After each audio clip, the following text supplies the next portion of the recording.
वक्रतुण्ड महाकाय सूर्यकोटि समप्रभ निर्विघ्नं कुरु मे देव सर्वकार्येषु सर्वदा। हम सभी जानते हैं कि जब भी हमारे घर में, ऑफिस में कोई भी शुभ कार्य होता है तब सबसे पहले गौरी पुत्र गणेश की पूजा की जाती है ताकि हमारा कार्य सफल हो। भगवान गणेश को विद्या, बुद्धि, समृद्धि, शक्ति और सम्मान का प्रतीक माना जाता है। आपको बता दें, वर्ष में एक अवसर ऐसा भी आता है जब पूरे 10 दिनों के लिए बप्पा हमारे घर आते हैं, क्योंकि भगवान गणेश के जन्मदिन के रूप में हम सभी गणेश चतुर्थी मनाते हैं, जो आज से शुरू हो चुकी है। कई दिनों पहले से इसकी तैयारियां चल रही थी। बता दें कि हिंदुओं में भगवान गणेश के जन्म दिवस के रूप में गणेश चतुर्थी का त्योहार मनाया जाता है। इस बार देश भर में गणेश चतुर्थी का पर्व 31 अगस्त को मनाया जा रहा है। भगवान गणेश का जन्म भाद्रपद के शुक्ल पक्ष की चतुर्थी को हुआ था, इसलिए इसे गणेश चतुर्थी के नाम से भी जानते हैं। गणेश चतुर्थी का पर्व 10 दिन तक मनाया जाता है। इस दौरान लोग अपने घर में गणपति बप्पा की मूर्ति स्थापित करते हैं और 10वें दिन अनंत चतुर्दशी के दिन गणेश जी की मूर्ति को विसर्जित कर देते हैं। मान्यता के मुताबिक इस पर्व के दौरान भगवान गणेश की पूजा करने से सभी मनोकामनाएं पूर्ण होती है। वैसे तो भगवान गणेश खुद विघ्नहर्ता है। उनकी पूजा करने के लिए और उनकी स्थापना करने के लिए कोई मुहूर्त नहीं होता, लेकिन फिर भी एक वर्ष बाद हमारे घर बप्पा आते हैं, इसलिए सभी भक्त चाहते हैं कि वह शुभ मुहूर्त में आए, उनके घर पधारे। इसलिए उनकी स्थापना करने का शुभ मुहूर्त आइए जानते हैं।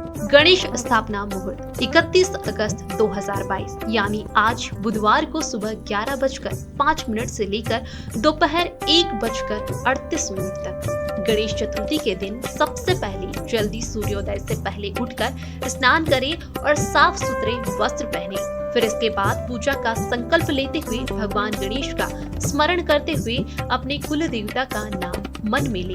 इसके बाद पूजा स्थल पर पूर्व की दिशा में मुंह कर आसन पर बैठ जाएं। फिर छोटी चौकी पर लाल या सफेद रंग का कपड़ा बिछाकर उसके ऊपर थाली में चंदन, कुमकुम, अक्षत से स्वास्तिक का निशान बनाएं। थाली पर बने स्वास्तिक के निशान के ऊपर भगवान गणेश की मूर्ति स्थापित करते हुए पूजा आरंभ कर दें। क्या कभी आपने सोचा है कि इतने बड़े भगवान गणेश जी की सवारी एक चूहा क्यों है? सभी देवताओं के पास एक से बढ़कर एक सवारियां हैं, लेकिन सबसे पहले पूजे जाने वाले भगवान गणेश के पास छोटा सा मूषक क्यों है? चलिए आपको बताते हैं आखिर श्री गणेश जी के पास यह सवारी कहां से आई और असल में मूषक कौन है।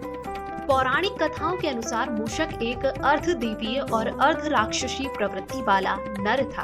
क्रोंच। एक बार भगवान इंद्र ने अपनी सभा में सभी मुनियों को बुलाया। इस सभा में क्रोंच को भी आमंत्रित किया गया, जहां गलती से क्रोंच का पैर एक मुनि के पैरों पर रखा गया। इस बात से क्रोधित होकर उस मुनि ने क्रोंच को मूषक बनने का श्राप दिया।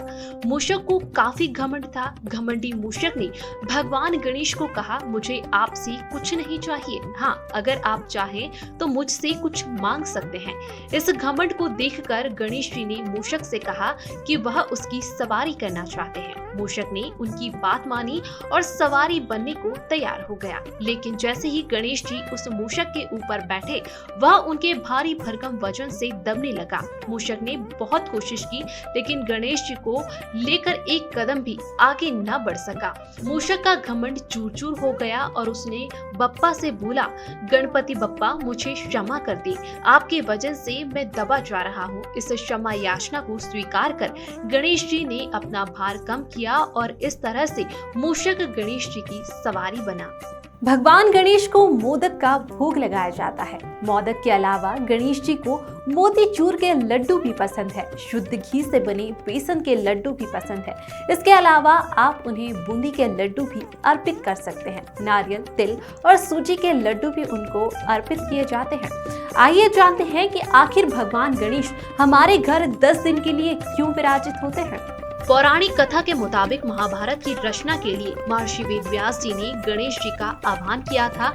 इसके बाद महर्षि वेदव्यास ने गणेश जी से महाभारत को लिपिबद्ध करने की प्रार्थना की। मान्यता है कि गणेश चतुर्थी के दिन से ही व्यास जी ने श्लोक बोलना और गणपति जी ने महाभारत को लिपिबद्ध करने की शुरुआत की थी।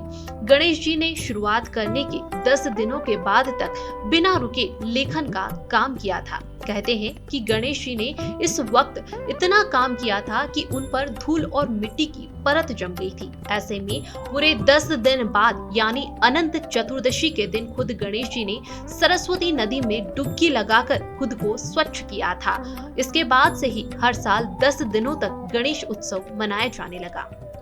भगवान गणेश को विघ्नहर्ता कहते हैं, साथ ही सभी मिलकर उनकी पूजा अर्चना करते हैं। लेकिन क्या आप जानते हैं कि भगवान शिव और माता पार्वती की 2 संतान थी, गणेश और कार्तिकेय।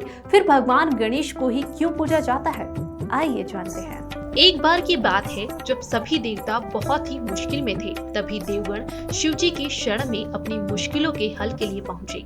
उस समय भगवान शिव जी के साथ गणेश और कार्तिकेय भी वहीं बैठे थे। देवताओं की मुश्किल को देखकर शिव जी ने गणेश और कार्तिकेय से प्रश्न पूछा, तुम में से कौन देवताओं की मुश्किलों का हल करेगा और उनकी मदद करेगा? जब दोनों भाई मदद करने के लिए तैयार हो गए तो शिव जी ने उनके सामने एक प्रतियोगिता रखी।